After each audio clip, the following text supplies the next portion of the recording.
Yo, have you ever wondered? There's probably tons of music videos that you've let slip right past your radar. Well, in today's video, we're gonna be talking about the most underrated Korean music videos of all time.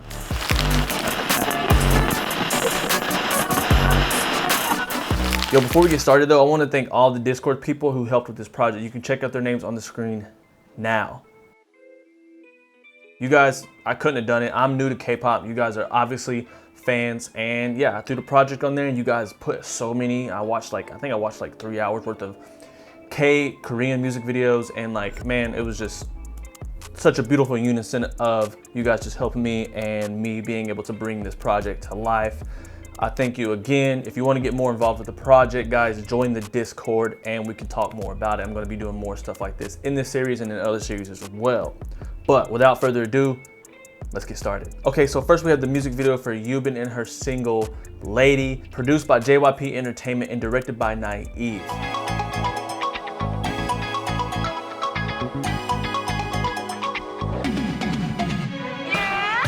Yubin's Lady deviates from what the majority of the world associates to be traditional K-pop. In fact, Lady is an entire own category. Some may categorize it as simply retro pop music, but the most popular choice of name is city pop, and that's only more relevant in its visuals.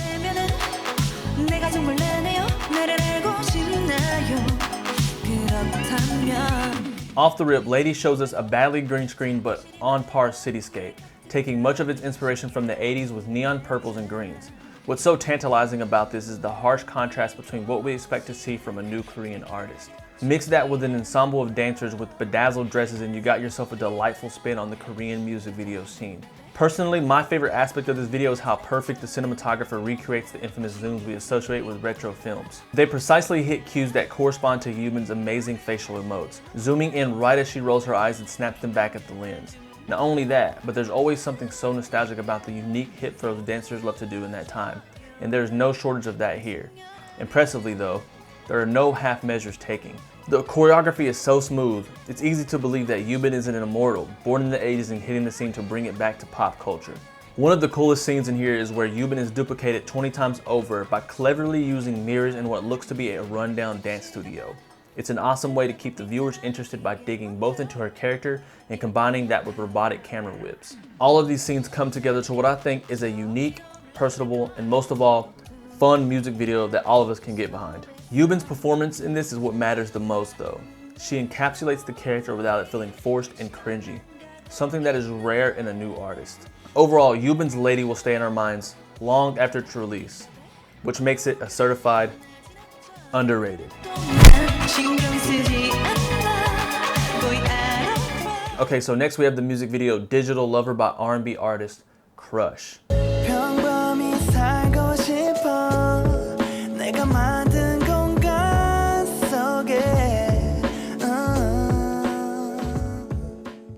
Before we get started, I just want to say this song feels like Christmas to me. I don't know why. It's a great song, love it, but whenever I listen to it, I think of Christmas morning. It's not a Christmas song. I just want to say that. It's a great song. Anyways, let's get started. It is in no question whether Digital Lover is well made. It is, by all means. But before we get started into that, I want to talk a little bit more about the concept. The story approach to this video is special for a number of different reasons. With space being a hot topic in all things popular, this video finds a way to capitalize on that while also standing out. We are shown really quick that Crush is a lonely astronaut drifting through space and playing a game of Galaxian. Using distinctively placed cuts, we see that by playing Galaxian, he is controlling another lonely astronaut. When left unplayed, the Galaxian astronaut drifts through space aimlessly. Meanwhile, Crush becomes stranded on a lifeless planet where he dies after placing a beacon for any fellow travelers. Our Galaxian astronaut discovers the edge of his digital world and soon realizes that he is capable of meeting his player/maker. He arrives only to find Crush dead.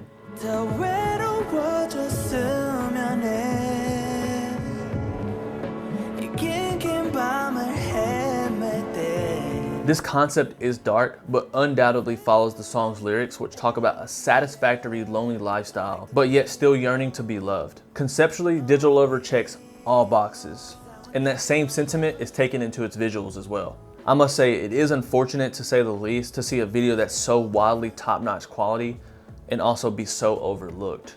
In the grand scheme of things, 1 million views isn't that much when you compare it to someone who was getting 8-figure view counts with half of the production value. The CGI is up there with A-list movies. Not once did I notice a jarringly fake looking effect. I think this is a statement for how much can be done with a label willing to stick their neck out for potentially great artists. These aspects are only heightened with flawless acting by both Crush and his co-star. As a viewer, you can really feel the mundane repetitiveness the Galaxian astronaut feels as he stares blankly at a sea of enemy ships. And on the other hand, we can imagine the peaceful bliss death brings to Crush's character as he slips away on the planet.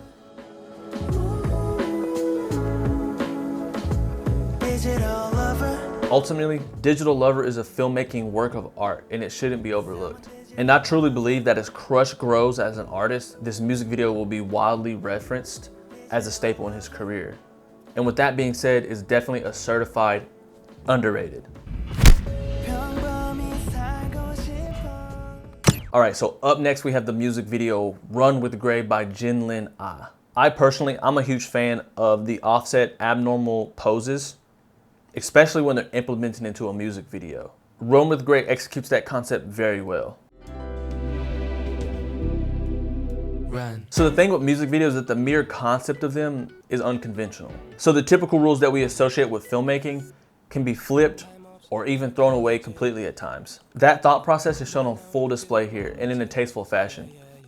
Lee Jin-ah uses geometric shapes and patterns to create perspectives distinctive to her taste. She also layers that with a variety of pastel color palettes. Both of these in unison form frames very reminiscent of works from Russian artist Kazimir Malevich, who is known as the pioneer of that art style. Not only that, but she brings it to life with moving frames that fit seamlessly into that world.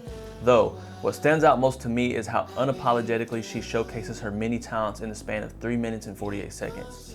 And in awesome ways too. First, she is set in all white in front of a contrasting background where she hits a series of artsy dance moves that I can only describe as cool, but I don't know why.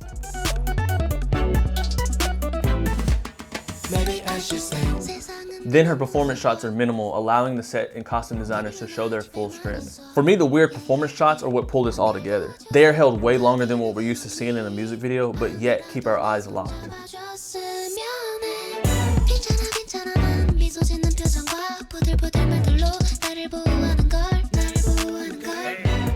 She then follows that with photographic imagery of her under thin cloth material and terrific lighting. It's the harsh change in tempo that makes this send chills down our spines. I gotta say though, my favorite part of this video is how they showcase her skills as a pianist. Using a robotic arm, the camera dashes from wide to close up, allowing us as the viewer to catch a glimpse of her swag, even when in deep concentration.